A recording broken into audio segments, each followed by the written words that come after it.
Here I have Xiaomi Mi Mix 2S, and today I'm going to show you how to take screenshot on this device without buttons combination, but the other way to take screenshot. Like usually if you want to take screenshot, you just have to hold down power key and volume down at the same time for about a second like this, and that's how you can take screenshot.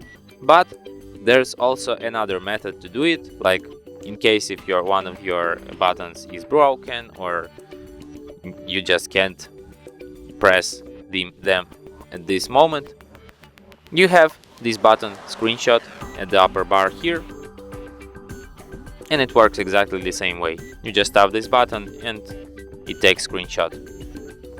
You can find your screenshot in gallery in the screenshots album here, and from here you can share, edit or delete your screenshot.